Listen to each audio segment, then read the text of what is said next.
Dari mulai mereka datang mengaku, ini tidak ada interupsi dari kiai-kiai Indonesia. Dihusnudzoni saja bahwa mereka ngaku turunan Nabi, yo monggo kita husnudzon saja mereka turunan Nabi. Tapi ketika akhir-akhirnya ada hal-hal yang aneh dari keluarga mereka, di mana ada sebuah jauh panggang daripada api dari pengakuan mereka sebagai keturunan Kanjeng Nabi dengan akhlak-akhlak yang ditunjukkan, dengan doktrin-doktrin yang ditampilkan.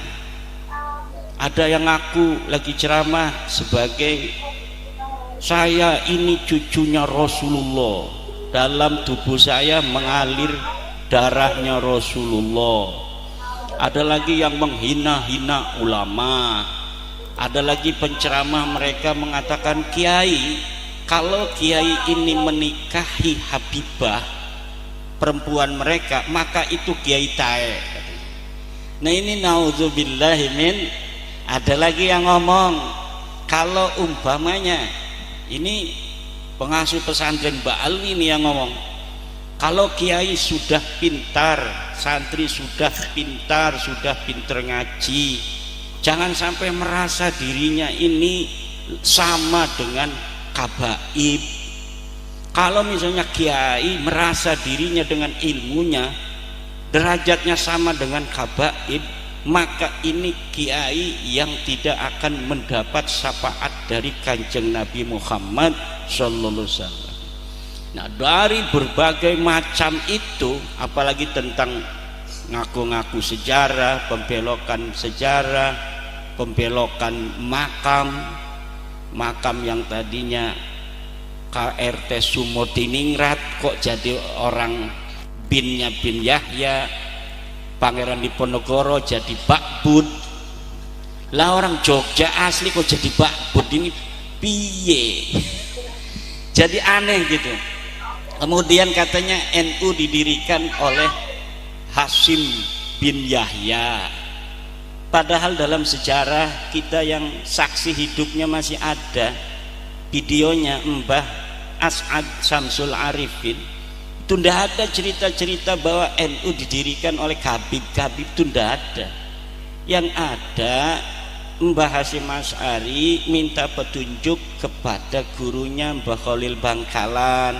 Kemudian Mbah Khalil Bangkalan mengirimkan tongkat, mengirimkan tasbih kepada Mbah Hasyim bahwa keinginan untuk menyatukan kiai-kiai pesantren yang ada di Indonesia direstui, diantarkan oleh Mbah Khalil dengan perantara Mbah As'ad Samsul Ngarifin. Lah Mbah As'adnya baru meninggal, videonya masih ada, cerita tentang sejarahnya masih ada. Di situ ndak ada kabib-kabiban. Lah sekarang kok sampai bikin LKS di DKI Jakarta, ada LKS untuk MI, katanya pendiri Nahdlatul Ulama salah satunya Habib Qasim bin Yahya. Lah ini aneh. Banyak lagi. Ini tadinya video ini akan kita bisa tahu bagaimana pandangan mereka sih sebenarnya, sikap mereka terhadap Nahdlatul Ulama. Sikap-sikap mereka yang tidak diketahui oleh orang-orang tua kita di pondok-pondok pesantren. Karena orang tua kita jarang lihat YouTube. Orang tua kita jarang juga kan diundang oleh masyarakat ngadiri acara maulidan, karena orang tua kita sibuk ngajarin santri, jadi jarang mendengarkan kabib-kabib ceramah di luar. Kalau misalnya diundang ke pondoknya, ya pasti ceramahnya yang normatif. Tapi kalau kita lihat di YouTube itu ada yang ngomong kakinya kabib, sendalnya kabib itu lebih mulia daripada kepalanya kiai yang pakai sorban. Inilah bapak-bapak yang membuat saya itu jadi kok kayaknya bukan cucu Nabi dah yang begini. Nggak bakal cucu Nabi begini. Ada lagi mereka yang menghina Mbah Hasyim luar biasa, seperti tadi ada dari ketua PWI bilang ada golongan mereka menghina Mbah Hasyim itu luar biasa, menghina NU ini luar biasa. Tapi orang-orang tua kita banyak yang nggak ngerti. Kenapa? Orang tua kita jarang kayak kita. Orang tua kita itu jarang lihat HP, lihat megangnya tasbih. Hebatan orang tua kita jadi aman otaknya. Kalau kita liatin YouTube jadi kita tahu orang-orang jahat. Kalau orang-orang tua kita itu lihatnya Al-Quran, habis ngaji Quran di rumah, kemudian ngajar ngaji di majlis, habis ngajar ngaji di majlis megangnya tasbih, Allah Allah Allah Allah, nggak megang-megang HP. Paling megang HP juga nggak ada YouTube-nya, nggak ada WhatsApp-nya, yang bisa ngebel aja. Betul nggak? Lah inilah, jadi masih ada orang-orang tua kita yang belum tahu adanya fenomena-fenomena di tengah-tengah warga NU. Ini warga NU doang yang kena. Kalau saudara-saudara kita di Muhammadiyah, itu nggak bakal kena doktrin Habib itu. Mereka tidak percaya mereka turunan Nabi dari dulu. Yang bahaya itu kita warga NU, karena warga NU percaya dari awal mereka turunan Nabi. Kalau Muhammadiyah, Al-Irsyad wa akhwatuha itu ndak bakal kena apa-apa. Paling mereka senyum-senyum lihat video-video Mi'raj 70 kali. Emang dari dulu gua kagak percaya melu. Tapi kita sekarang warga NU ini, saya ngomong petang-tang potong-tong begitu, nerocos itu banyak juga yang ngomong naon itu Cina itu, yang dari Sunda ngomong itu, ngomong opo kata orang Jawa. Bahkan ada yang nganggap sesat segala macam. Ini Pak, saya dapat manuskrip, dapat Kutubung Qayyimah, ada kitabnya di abad 6 bahwa nasab mereka palsu. Ini buktinya, banyak kitab-kitabnya. Nggak percaya itu. Kan ada di dalam Al-Quran, lam yakunil ladzina kafaru min ahlil kitabi wal musyrikina munfakkina hatta ta'tiyahumul bayina pun munfakkin, nggak berhenti-berhenti. Rasulun minallahi yatslu suhufan mutahharah, padahal sudah ada utusan yang bacain kitab suhufan mutahharah. Kalau sekarang memanuskrip gitu, tetap aja nggak percaya. Wa ma tafarraqal ladzina utul kitaba illa min ba'di ma ja'atuhumul bayyinah. Akhirnya yang bisa baca-baca kitab juga itu berbeda-beda pendapat.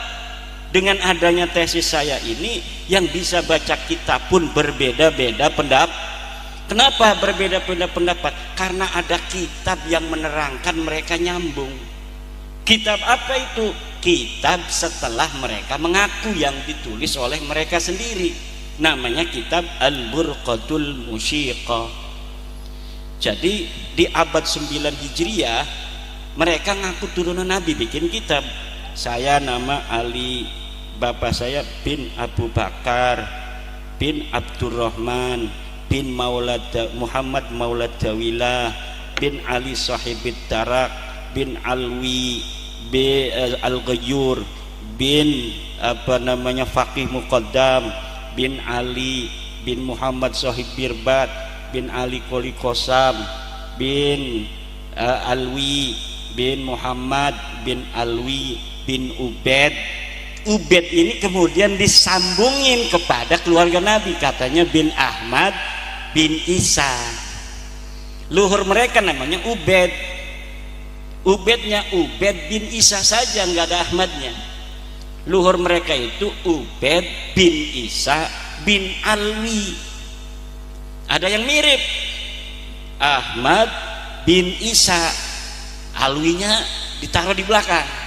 Jadi Alwi bin Ubed bin Ahmad bin Isa bin Muhammad An-Naqib, kemudian bin Ali Al-Uraidi bin Ja'far Shadiq bin Muhammad Al-Baqir bin Ali Zainal Abidin bin Husain bin Fatimah binti Nabi Muhammad.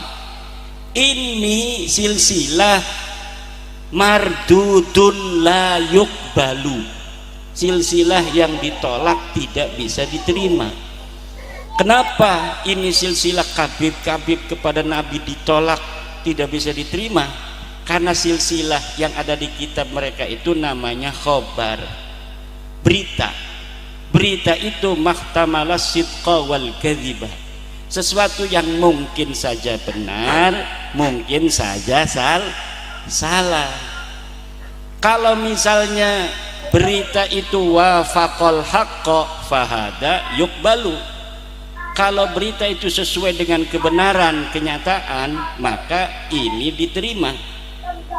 Ada berita ma khalafal haqqa fahada yuraddu, berita yang tidak sesuai dengan kebenaran, ini harus ditolak.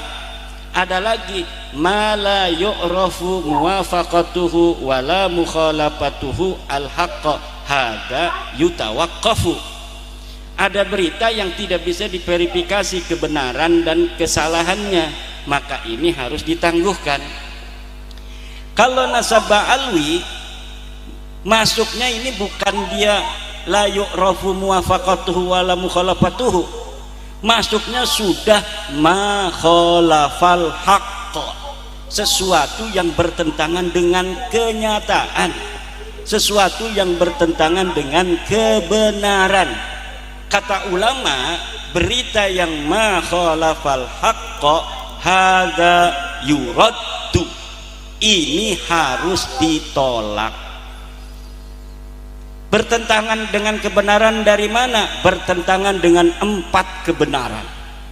Kebenaran pertama, nasabah alwi bertentangan dengan kebenaran kesimpulan ilmiah kajian pustaka kitab-kitab nasab dari abad ke-4 sampai abad 9. Bertentangan semua.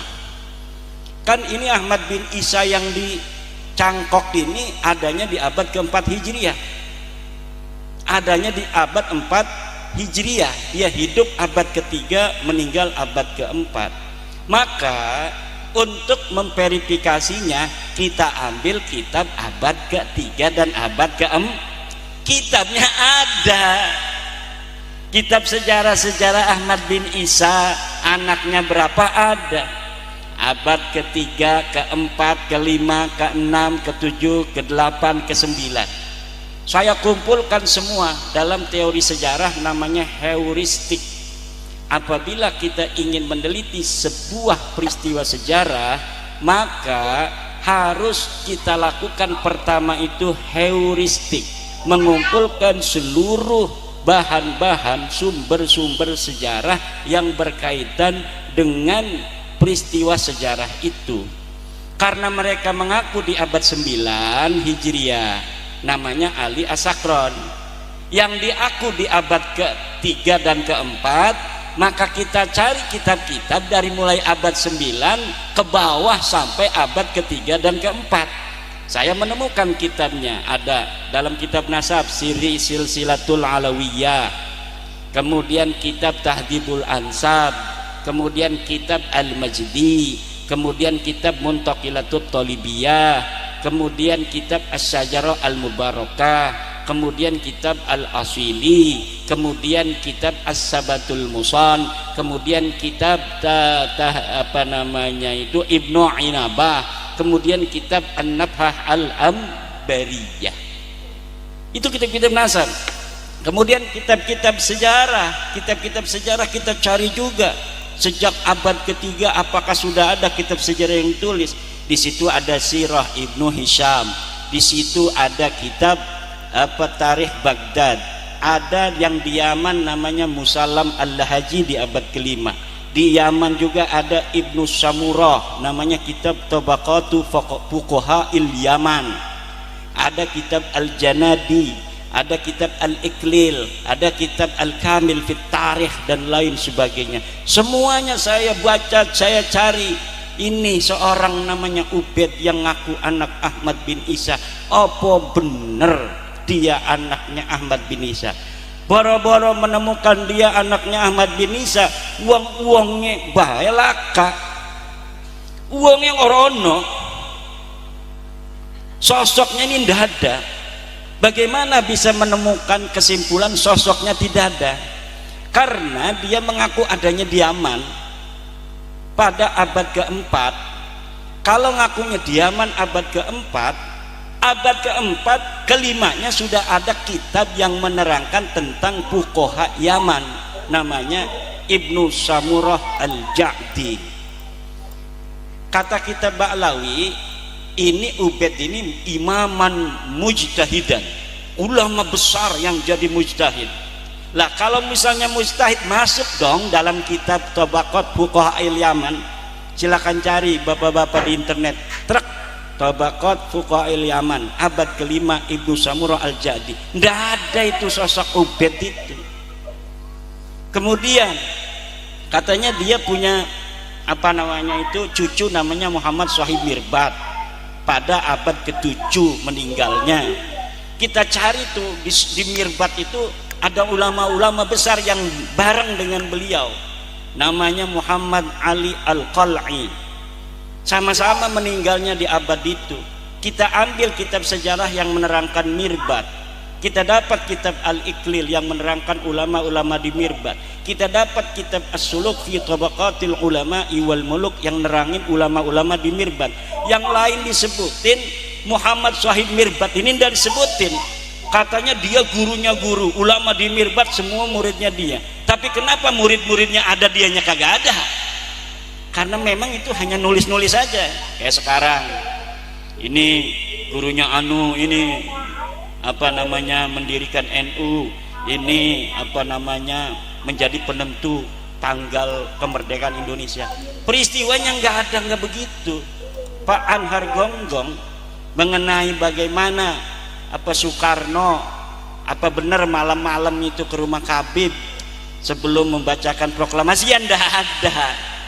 Bagaimana dia ada di rumah Habib, orang dianya habis dari Rengas Dengklok kemudian langsung persiapan membacakan apa namanya itu teks proklamasi sampai jam 6, sampai dia nggak puasa karena sakit. Ada beritanya, sejarahnya ditulis, dia sampai pagi nggak bisa tidur, salah lagi, dibuang lagi, salah lagi, ditemenin oleh orang banyak. Dan tidak ada peristiwa dia ke rumah Habib minta doa, minta restu untuk membacakan teks proklamasi. Tapi kan sekarang ditulis, banyak juga akhirnya yang percaya, dibikin juga YouTube-nya. Apalagi kalau yang ngomong orang besar, yang ngomong orang gede, ulama besar, waliullah, ya orang banyak percaya. Tapi qad tabayyana rusdu minal ghai, telah jelas yang baik dan yang buruk, telah jelas sekarang mana yang benar, mana yang salah. Nasab mereka tidak terverifikasi, nasab mereka bertentangan dengan kebenaran kitab-kitab nasab. Yang kedua, nasab mereka bertentangan dengan kebenaran tes DNA. Ini yang sulit dibantah ini, qot'i ini. Kalau tes DNA itu qot'i. Kalau kita datang ke dokter, Pak dokter, darah saya periksa, golongan darah saya apa? Ada yang O, ada yang A, ada yang B, ya kan? Ada yang AB. Itu ya karena mesin yang ngitung, kita sampelnya diambil, taruh di mesin, seret, oh ini golongan darah O. Begitu juga tentang tes DNA, diambil sampelnya bisa dari rambut, bisa dari darah, bisa dari ludah. Nah, ludah ini sekarang ada dengan cara ludah, tidak menyakiti kan, kalau ludah tinggal begini bisa disampel di mesin kemudian kelihatan. Oh ini Kiai Nurkholis dulu leluhurnya adanya di Jawa Tengah sampai leluhur ke 50. Nah, leluhur yang ke 51 ini adanya di Pakistan sampai leluhur yang ke 60. Leluhur yang ke 61 adanya di Mesir. Itu semua bisa kebaca, Pak, zaman sekarang ini. Dan mereka ini sudah tes DNA. Tes DNA-nya hasilnya mereka bukan keturunan Nabi. Dari haplogroup ada haplotype, ada haplogroup. Haplogroup itu dari Nabi Adam kemudian punya anak, itu masih satu paling kan. Nanti kalau punya keturunan yang lebih banyak ada mutasi genetik, nanti ada B, C, D gitu. Nanti kalau mutasi lagi keturunan Nabi Hud, Nabi Daud, Nabi Anu berbeda misalnya. Nah, ini sudah ada G sampai sekarang ini belum berubah. Dia bukan turunan Nabi Ibrahim. Dia bersaudara di Nabi Nuh. G ini saudara di Nabi Nuh. Nanti Nabi Nuh punya keturunan. Ini haplogrupnya bermutasi dari IJK menjadi J1. Dari J1 sampai sekarang belum bermutasi Nabi Ibrahim. Nabi Ibrahim yang J1 sampai sekarang keturunan garis lakinya sama semua haplogrupnya. Jadi kalau keturunan Nabi Ibrahim itu garis laki-laki, dari sekarang ini sampai Nabi Ibrahim itu DNA-nya semuanya sama dengan Nabi Ibrahim. J1 merek haplogrupnya. Nabi Muhammad itu garis lurus lanangnya laki-laki kepada Nabi Ibrahim. Nah, setelah seluruh para sarip-sarip sayyid turunan Nabi yang ada di Timur Tengah itu dari berbagai klan itu diuji, banyak yang lulus. Ribuan marga lulus jadi keluarga Nabi. Beberapa keluarga enggak lulus. Yang enggak lulus ini termasuk Ba'alwi, karena haplogrupnya Ba'alwi Kabib-Kabib ini bukan J1 tapi G. Mana G itu? Bukan orang Arab, bukan turunan Nabi Ibrahim, tapi orang Kaukasus yang ada di Asia Tengah. Itu negeri di mana dulu Ya'juj Ma'juj aja di situ.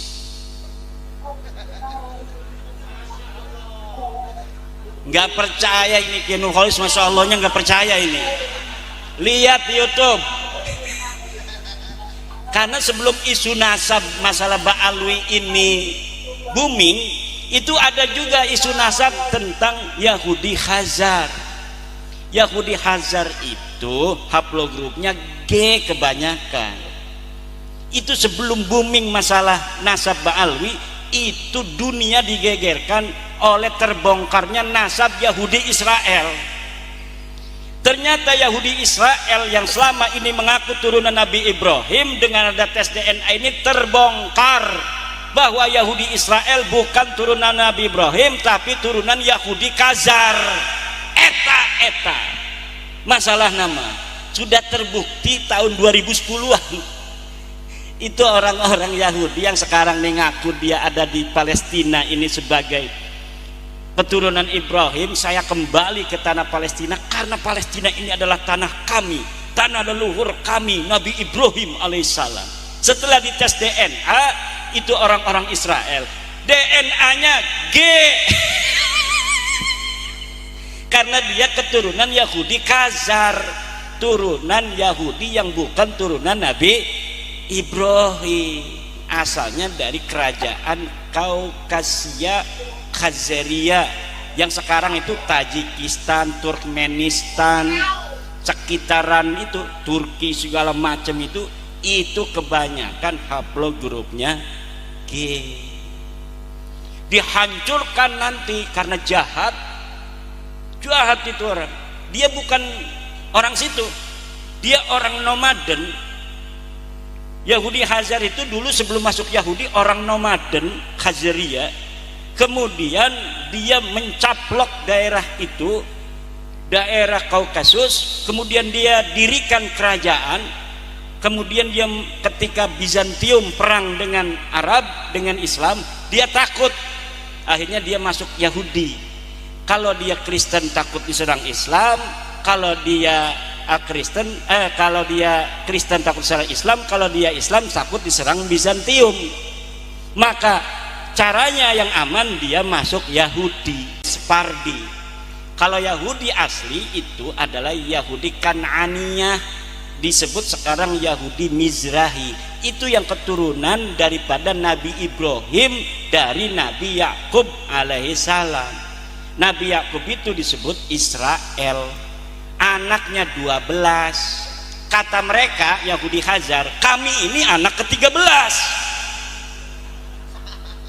Coba lihat di buku-buku sejarah, Yahudi keturunan 13. itu dulu dipercaya aja husnudzon, orang percaya bahwa Nabi Yakub punya anak ke-13 yang tidak diketahui. Tapi pas tes DNA sekarang mah tuh udah kebongkar semua. Lah itu terjadi 2010-an tuh di dunia pendidikan, di dunia ilmiah itu sudah ketahuan. Tiba-tiba di tahun 2002, 2003 di Indonesia booming juga masalah NASA.